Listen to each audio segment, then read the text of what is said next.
Hey, hello, beautiful divine beings. I am going to give you a personal testimony. This is personal, okay? This is to my loved ones, my friends, and I read it through, and it's like pretty PG, okay? And we are doing it in this late hour, so just use your discretion when we discuss certain things, because there's a lot to my testimony. As you may have realized, I have like 700 videos on YouTube almost. Um, so there's a lot. Like, I have a lot to say and things like that. So please don't take any offense or take this in a misdirection, right? This is, again, very personal to me, and I changed the perspective a little bit so you can hear the softer side of me. And yes, I mean, there's a lot of things, a lot of pain that I have had to go through. But this is really the beautiful part of it that I am so willing to share. And of course, Allah subhanahu wa ta'ala did help me write this, and it's kosher. So I'm so happy with it. And yes, so this is here the mercy of Allah, and this is my testimony. Okay. So before we came here, we made a mission and a plan. I said, "You will be a little older." And he said, "We will meet at one spot." And I said, "I will see you, and you will not." And then he said, "You will not see me," or vice versa. I don't really remember what that deal was because that was before we came, right? So we had many dates, okay? I would always chauffeur him to me, and our dinners would consist of like sushis and Chinese food and even pork ribs, which were our favorite actually. We would love the ribs. I'm like, "What do you want?" He's like, "We get the ribs, the spare ribs." Oh my gosh, we loved those, okay? And then time and time again, he came to me, right? And he would always come over. We would watch movies, we would relax and enjoy ourselves. And one evening, I left him sleeping on the floor. Like, you see how I'm sitting up right now, actually. He was like on the floor, sitting like with his back against the end of the couch, right? And he fell asleep just like that, sitting up.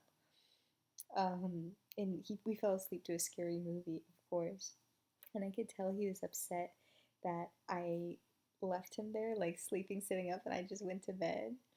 And I said, like, as if I could carry you back in my arms to bed, my back would break like 1,000 times.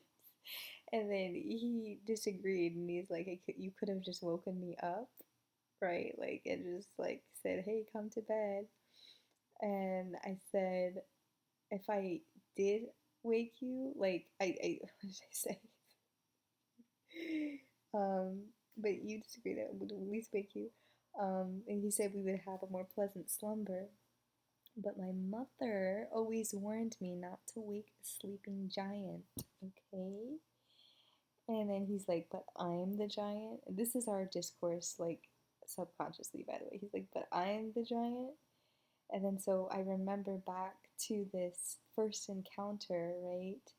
Um, I roused, I awoke before he did, and I looked at him, and he's just like asleep like a little baby.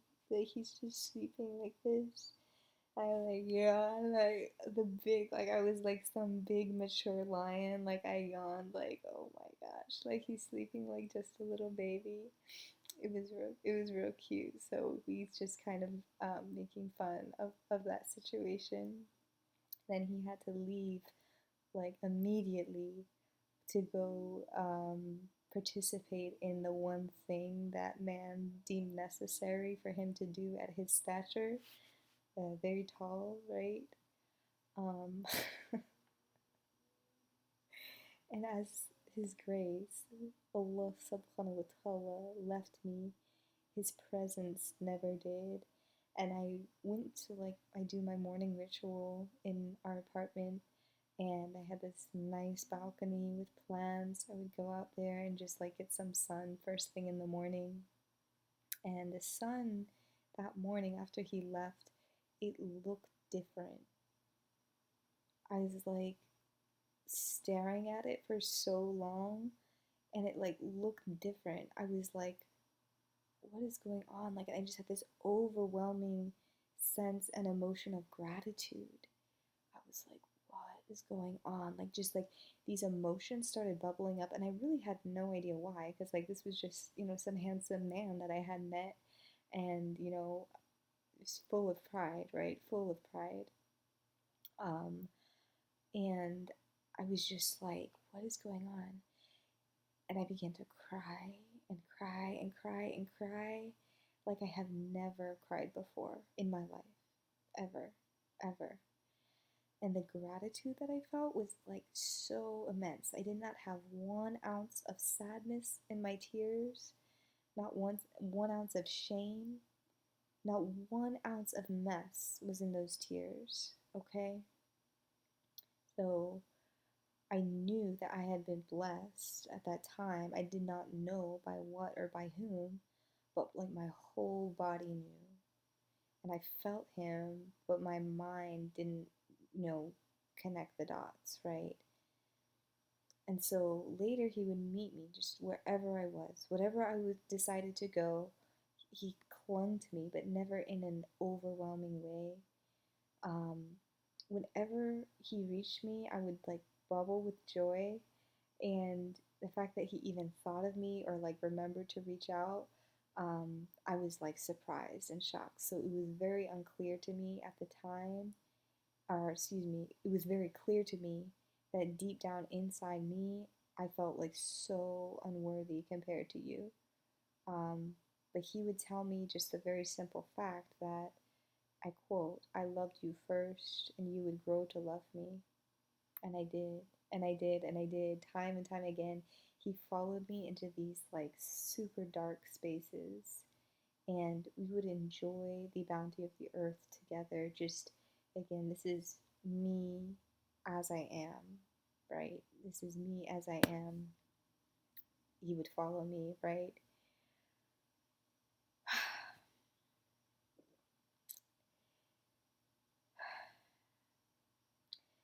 And then I remember when right? We don't really know. I'm not going to say who they is. I don't know, exactly why this would happen, but it happened, right?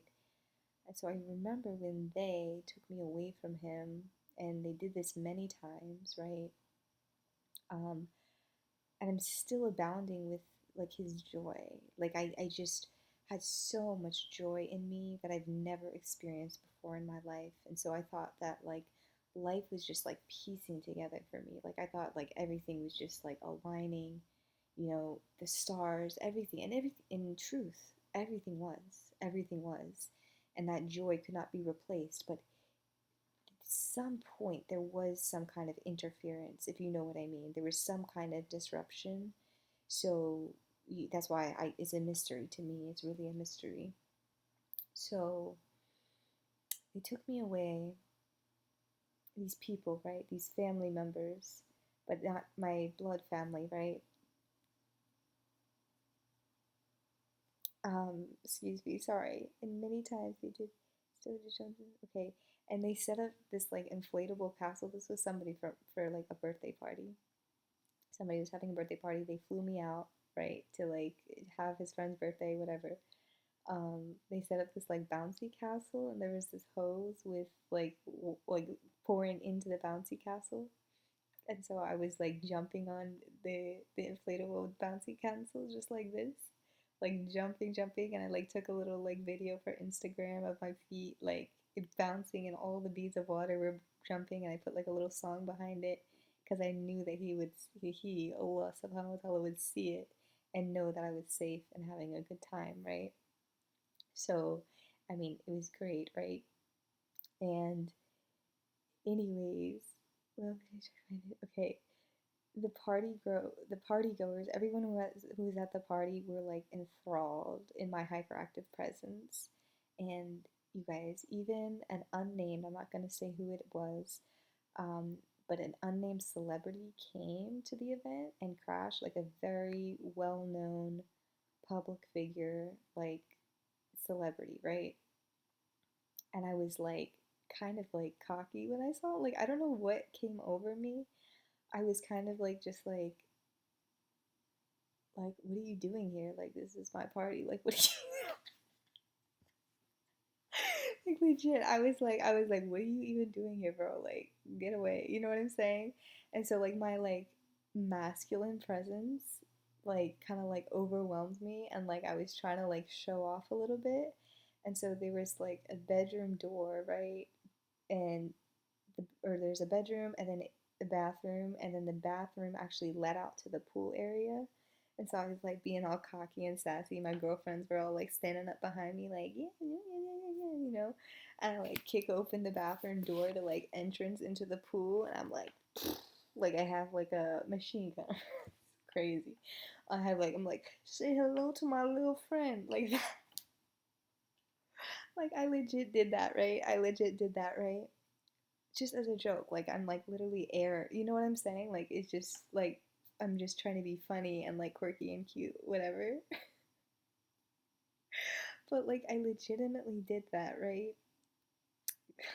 Just pause because like I lost my spot.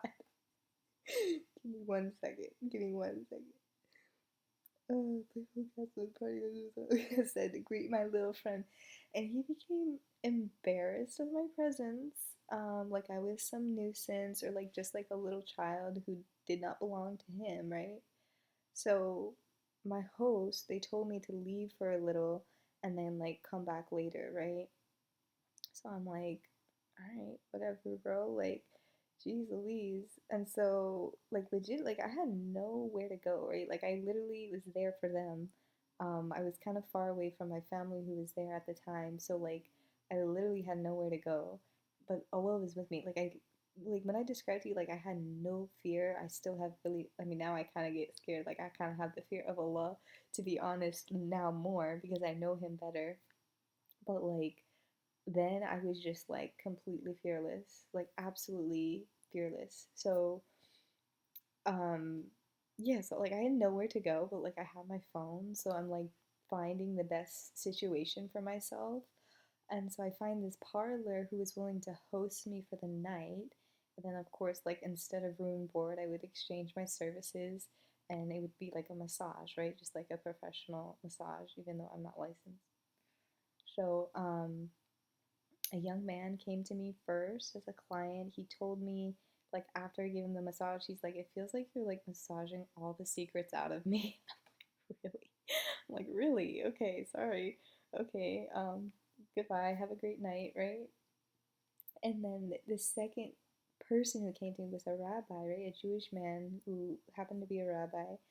And it was a very tender interaction, and it resulted, he actually visited me later in my home in Harlem, and I stayed up all night that night and down in the at the party, right? I stayed up all night in the parlor and like ah, once he paid me, I was off and I returned to the party. They said I can come back. So I was met super warmly, but I internally, like in me, I was like so on edge. Like we kind of partied all day. There were some different type of people there. Like I don't know how to describe these people. They were just like kind of like different and like I was trying to like identify like I'm like, "Wait, why are you here? How do you know these people?" And they were like strangers. I don't know exactly who they are to this day, so I can't really speak on that. Um, but anyways, I was like super paranoid essentially. Like I was like super super paranoid and I felt like I was going to like implode like emotionally. That's what it felt like. But remember in my last video, 2 videos ago, I was talking about like that smoke, that fog situation. That part. That part. So like I was like sensing and it was more instead of a visual hallucination, it was an auditory hallucination where I experienced that like feeling of like gas, right? So it was an auditory hallucination and I didn't know where it was coming from, right? Like, so I was like nervous, and I was actually beckoning everybody at the party to get out of the house because I was actually assuming it was a hallucination, right? But I was assuming under real pretenses that that was 100% like real, right? So I was freaking out. I was like, everybody, we got to get out the house. They're like, what are you talking about? And like, it was weird because I was like actually hallucinating as well. That they were like under like a spell. You know what I'm saying? Like they were kind of like, what are you talking about? Like what do you mean? Everything is fine. I feel fine. But like they were like, I could see like their eyes going like this, like closing like that. And it made me so scared. It made me so scared. So I ran out the house. I was so nervous. And I called 911. Because like, you guys, anytime you feel like your life is in danger, if you feel like somebody else's life is in danger, if you feel like somebody is in life-threatening danger, what do you always do? Please call the cops. Just do it, okay? Please do not hesitate. If you feel like you are in life-threatening danger, if you feel like somebody else is in life-threatening danger, please, no matter what, you guys, never hesitate to call for help. Okay, call Allah. For somebody. Make sure you say something. Make sure you speak it out. Is that understandable? So please just voice, talk to somebody, get it out, right? So we're in understandings of that. So I called the police. And I expressed to them what I thought was like a danger. I was completely honest with them. I'm like, I think somebody like lit a match or said something because I remember it was an auditory hallucination first. So it was like it basically like sounded like a fuse was being lit, right? A fuse was being lit or something like that. I forget. Or like, do you know what it was? You know the clicking when somebody's turning on the gas? It was kind of like that. That's what it was. It was like somebody's turning, you know how you turn on a gas stove and it goes like that sound? That's what it sounded like. So I was like, oh my gosh. So I thought there was a gas leak. That's what I told them. I'm like, I think there's like a gas leak in the house. Do you mind checking it out and like seeing, what's going on with that? Like, did somebody leave something? Like, I was like kind of expressing to them like those weird people that I saw that I like didn't know who they were. I was kind of like telling them about that, and they understood, right? They understood fully. So what they had to do this, was like by law, was to Baker Act me, right? They had to Baker Act me. And so the Baker Act situation was interesting because I was like sitting in the intake center of the hospital and watching, just like it felt like for hours, maybe like 2 3 hours. I was just sitting in like the intake, but behind I was already checked in. It was weird. I was already checked in. I was sitting at the intake, and I was just watching multitudes of people come in. So many people. I was just kind of like in a daze myself, right? But it was weird because I was already checked in, but again, just watching people cycle through, right? And so eventually I went to like the residency floor of the facility, and the facility, let me just see where my spot is, because hold on, I'm sorry. Let me just make sure it's gonna get through everything. Okay, spare the guest. Okay. Yeah, so they put me in the residence, and they actually gave me some unnecessary medication that made me suicidal, because like they gave me something for my anxiety, right, to calm me down, because that was like the diagnosis or whatever, right? I had like a panic attack. I think that's what it's called, panic attack or anxiety something. So they gave me some kind of medication that literally made me suicidal. So I was like doing all this weird shit, whatever, that they thought that they had to sedate me. And you guys, the dose that they sedated me with, guess how long I was unconscious for at that facility? Just take a wild guess, without reading the transcription, without reading the comments. Just guess how long I was unconscious. Go ahead. 10 days. In my recollection. It could have been more or less, right? 10 days. I was unconscious there. Like, what? That's a big, mm-mm. That is a big scrub, right? So, what happened? Like, I don't know, right? I woke up, right? And I noticed they put the date on the whiteboard as September 23rd. I'm like, what do you mean September 23rd? My birthday was 3 days. My birthday was 3 days ago. I hadn't slept through my whole birthday. So I'm like piecing it together how many days I was asleep for. I'm like, what the frick? I'm like, what the heck is going on?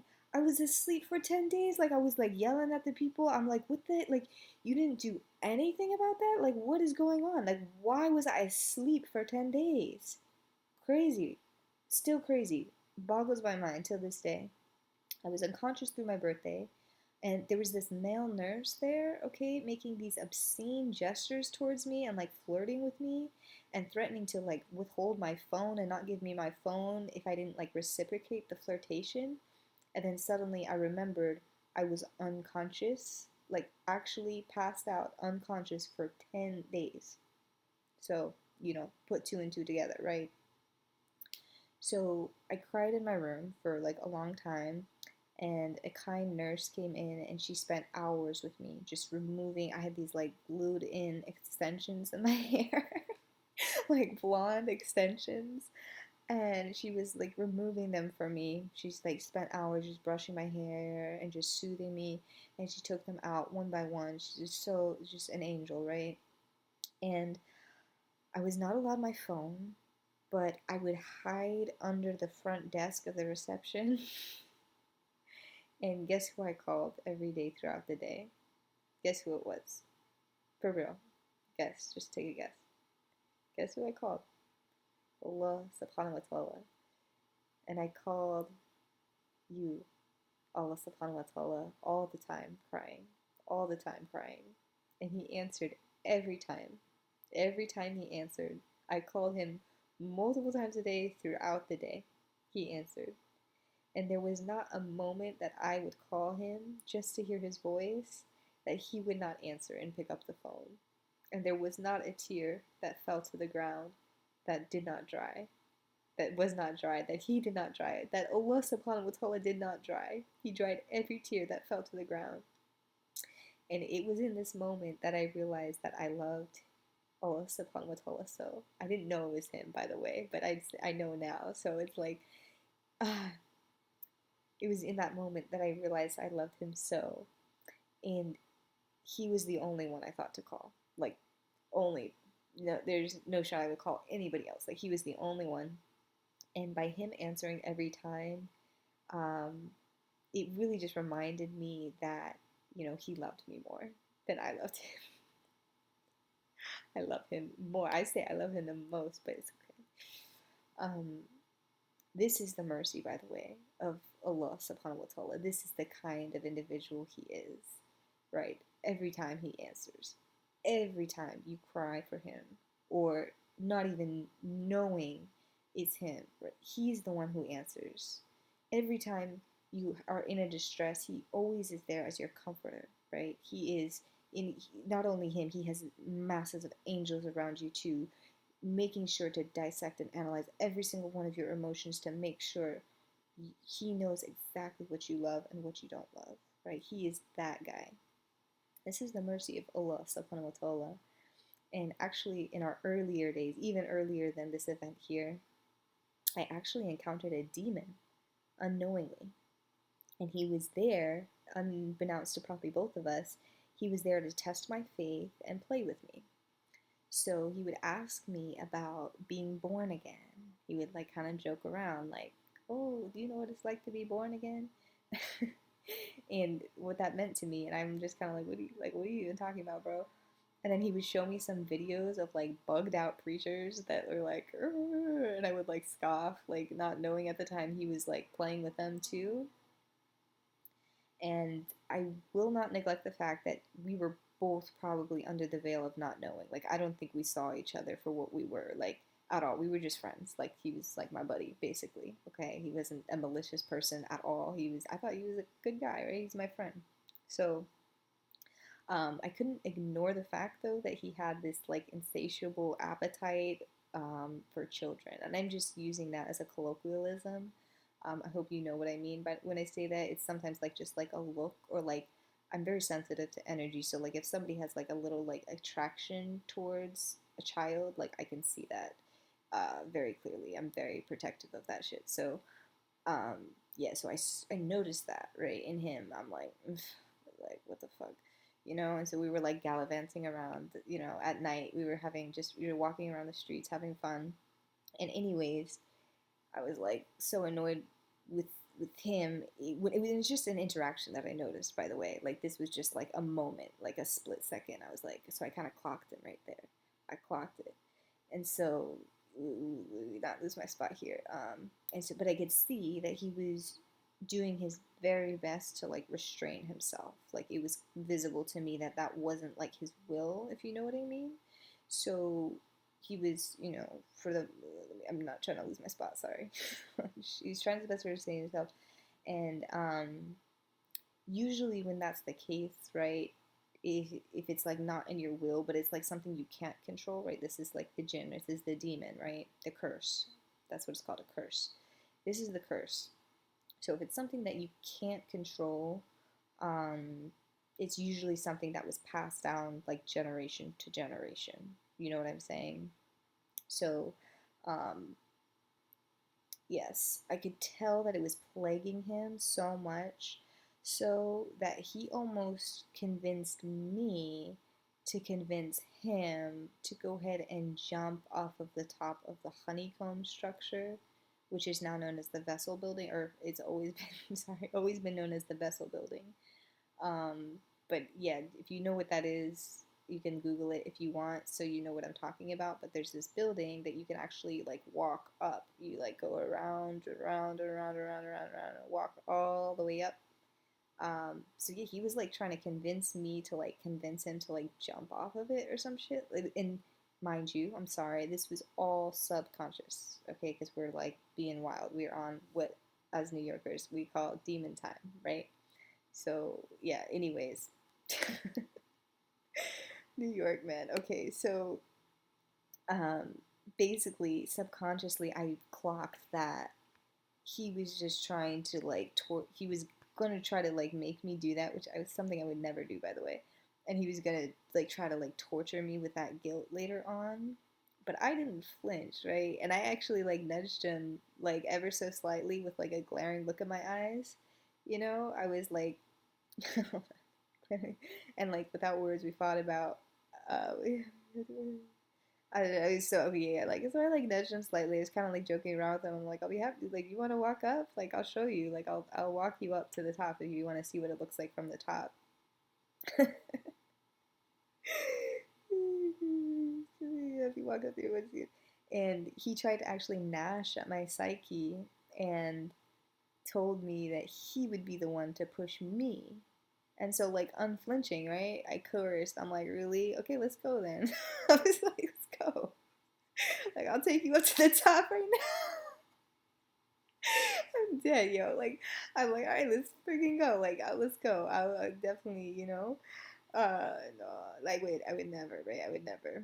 So he got scared based off of my confidence, right? He got scared as always. Oh my gosh, he got scared of me as always. And so I can always say with confidence now that I fear no devil. Okay, like I will chew you up and spit you back out. Like fear no, yeah. And there is no true reason, you guys, to fear any jinn, as the great King Solomon has full control over all of the jinn, right? Or demon, right? It's jinn. This is the Quranic corrected term, jinn. Okay. He has full control over them all, and he mentions how the jinn, they enjoy playing and partying and fun, and these are the many things, you guys, that strict Muslims will abstain from in order to not attract any jinn into their life, right? So even the great soul of King Solomon is not opposed to playing with the jinns.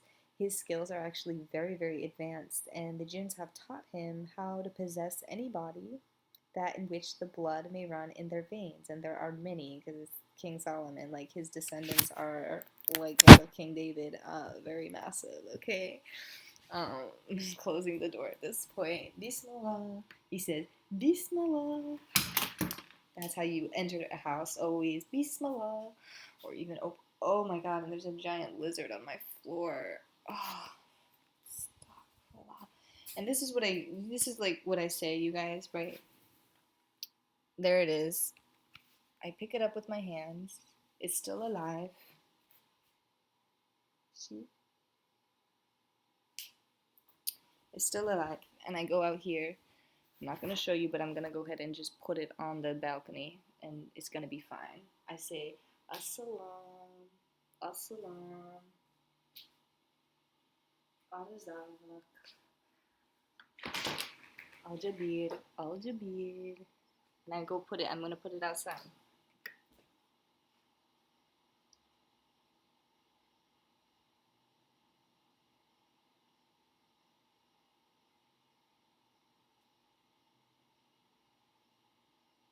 And that just shows you, like, I'm really not scared of anything, but I will wash my hands, so give me just a second. I'm always about purity. Purity is like number one, you guys, in terms of Holy Spirit activity, okay? Purity, just make sure your hands are clean, right? And not putting it anywhere. Just wash your hands. It's that simple, okay?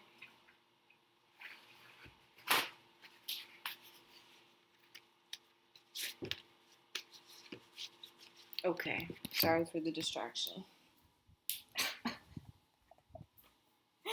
Okay, so anyway, the King Solomon, right? Okay, he's very, very, very skilled.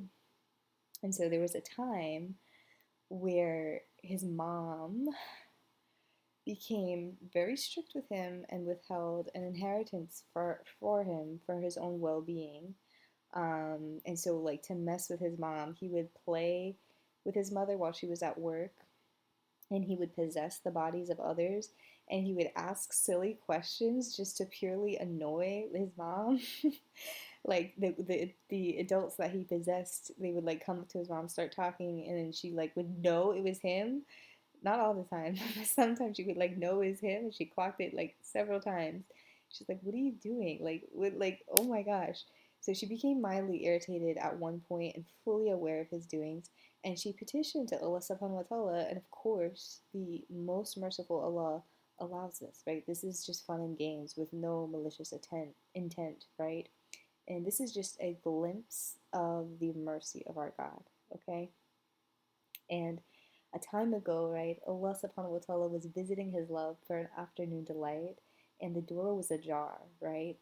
And he entranced, and he caught her and that jinn in their naked blindness, rolling around in the living room floor like pilled dough on the living room floor. And we were laughing. We were like giggling and laughing, and like I was like, yeah, laughing like the doughboy himself. And all it took was one look from Allah, one look, and the jinn shuddered and then just like sprinted out, like sprinted completely out. This is the mercy of Allah subhanahu wa ta'ala. And the fact that he did not say like a word to me, right? This is like an esteemed embarrassment that was worn on his face as well. He didn't say a word. He was gonna yell and scream at me for what? You know what I'm saying? That's like the mercy of this individual. Do you understand? Like I was being, rude, and he did not say a word. He just looked at his like, and move on, right? And of course, we ate and enjoyed themselves. Excuse me. We ate and we enjoyed ourselves as we always do, right? So I couldn't help but to wonder to this day, and I cannot help to wonder to this day, if we were both under like a veil of not knowing at that time, because I look back and I surely recognize this as my God, like so loving, so merciful. He must have been conscious, like at least a little bit of himself. And later he would tell me that it was the depth inside of me that allowed him to see a glimpse of himself, like a mirror refracting his own light back to him ever so slightly. And the great love that is shared between us has allowed us to like have these chicken and egg arguments till this day. And of course I always win. Like, what are you talking about? Like, he says, if you didn't love me, I would just be me. And I say, if I did not love you, I would just be me. And surely by your will alone, Allah subhanahu wa ta'ala, you could create whatever you so choose. And he says, but it was not until I tasted your love that I had the desire to create. And I said, but if it was not for you, O Allah, I would still be nothing. And Allah says, it has always been inside of you to hold a light as great as mine. What is stopping you from conjuring up your own? I say, well, oh Allah subhanahu wa ta'ala, there is no light, other light but you. You fail to see to infinity. You fail to recognize the emptiness of my void. That's my first mistake. Oh, sorry, let me just add this here. Oh, snap.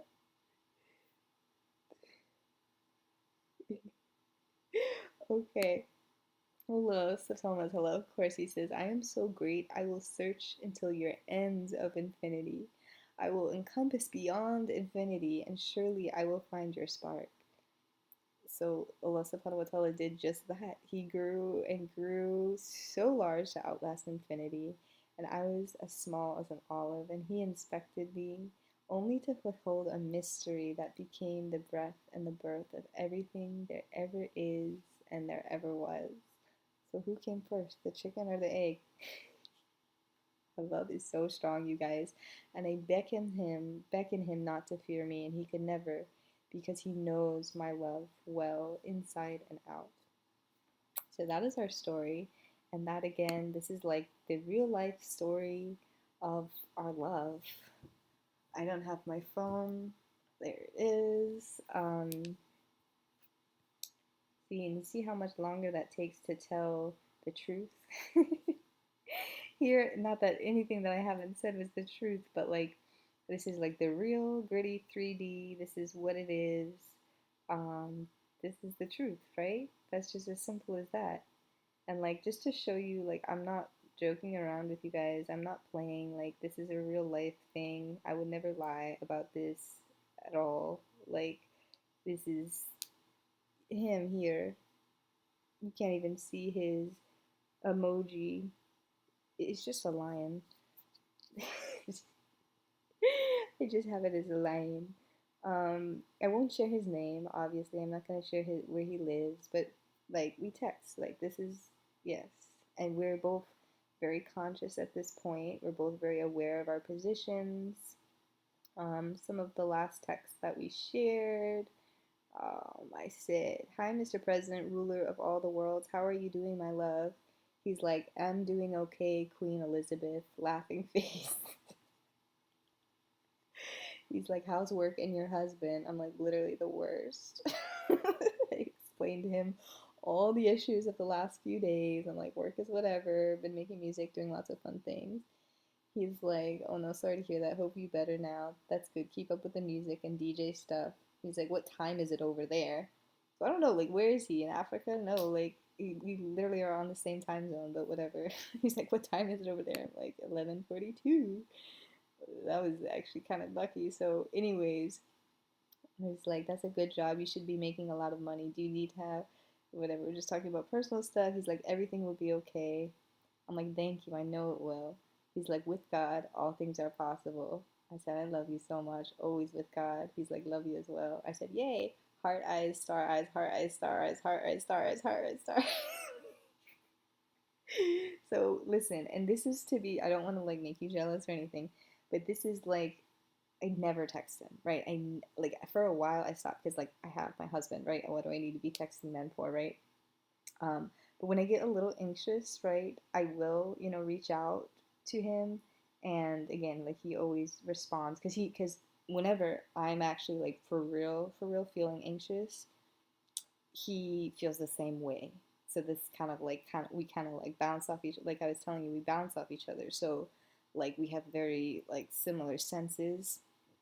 So whenever I'm feeling really anxious, he knows that I am. And so much I actually withhold from even texting him. Like I always would just go to prayer, right? I go to prayer. I just talk to him subconsciously. Like I always have his voice. His voice is his voice, so I can talk to him very clearly subconsciously, right? Like very very clear now, especially.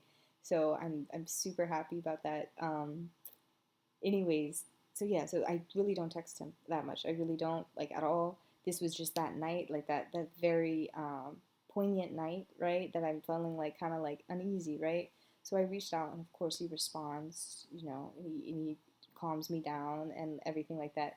The reason I'm not going directly into prayer, you guys, I'm on my menstrual, right? So I'm not, doing the voodoo and like prostrating or anything like that right now. So because of that, I text him, and Ian's at the house right now, so yes, it's okay. We're all in understanding, and Ian too. You didn't already know, he's very like self-aware. He is very self-aware. Like, how do I explain this? Like, he knows he's a divine being. Like Ian is actually the one that taught me the Quran. Like, I want to say, I was actually given the Quran long before him, but the in terms of the like reading it and stuff like that, like he actually like showed me how to like pray and read the Bible and everything. Like he opened up like the spiritual door to me so I could have access to Allah all the time without having to sacrifice my fidelity, right? So he's been amazing, and he's actually like he can see more than we think that he can see. Like he's so aware and awesome, and also extremely merciful. And this is like the second breath vibes. That's what I'm saying, right? He's like the spirit. He's in everything. He sees so much. So very very blessed to have him in my life as well. And yeah, that's it. Like just a bunch of divine beings rolling around. um, there is, I will be very just clear with you guys, there is only one Allah subhanahu wa ta'ala, okay? There's only one. So I don't, like, of course I want you to find your person that makes you feel the way that I feel, always always always. But I do just want to make it very, very clear and express to you that, like, there is only one, and that is the whole point of all of this. You see, like, where we are right now, like, with this beautiful place, right? And how amazing this earth is, and how much mercy we have been given, and we are given constantly on a daily basis in our breaths. Like, there's only one reason for that, and that is Allah subhanahu wa ta'ala, right? I did the zero and the one, but like, you'll never know who came first, the chicken or the egg. The chicken or the egg. It'll go on forever. You know what I'm saying? Like that's just the fun of it all. God bless you guys. It's almost 2 a.m. Late birds, early birds. How are you? I love you so much. I love you guys so much, and that's my personal testimony. I'm just gonna leave it here, and I'm not even feeling cute, so I might no, I'm not going to delete it later. Like, don't even worry about a thing, you guys. Everything will be fine. Like we said, like it'll take as long as it takes. You know what I'm saying? Like, I'm not asking for unlimited, time. Obviously, like this will take as long as it takes to, the word to get out and for people to understand. And if it happens overnight, that's God's mercy, right? That's His blessing. And if it doesn't, that's also His mercy and His blessing. Do we understand? So we gotta just live and enjoy and just be at peace with yourselves and your lives, and because you are all beautiful divine beings. Like, each one of us is tethered to Yahshua. We have the Yahshua, Holy Spirit, and Sophia. So begin tethering. Part of what made Buddha so great as a divine being is because he was actually perfectly balanced in all three of them, right? And had these capabilities of being able to be all three, right? And that, that's an even larger channel to the divine. So, choose balance, right? Choose one. Maybe you have a preference over one to the other. Like, these are all channels to the divine. And maybe you're like me, right? And have like this very strong connection with Allah subhanahu wa ta'ala, right? right? A very, very strong connection. You just want to talk right to him all the time, whenever you want, wherever you want. That is acceptable and okay. And I have no qualms, I promise you, okay? I love you so much. Like, you don't understand. I love you so, so much. So please, just freedom, fun, enjoy, laugh, like, be safe, right? Be aware of your surroundings and who's around you, because you never know who you're talking to, right? We're all deities. We've been deities. We have our own planets. We own our own planets. Like, you don't understand like how powerful and strong we all are becoming, and we already are. But like, I'm just saying, in real time, in this 3D space, now we're 5D at this point, but hey, welcome. So, this is that space where, we're all recognized. And many of us know this, and many of us have been know this, but I think it was just my time to come and state, like, hey, I'm aware, I'm hyper aware, and hi, my name is Bailey. Nice to meet you, right? So, I love you so much. I hope you guys have a great rest of your evening. Thank you. And those on the other side of the world, have a great day and a great afternoon. I love you so much. Blessings, blessings all around, okay? Love you, love you, love you. Bye.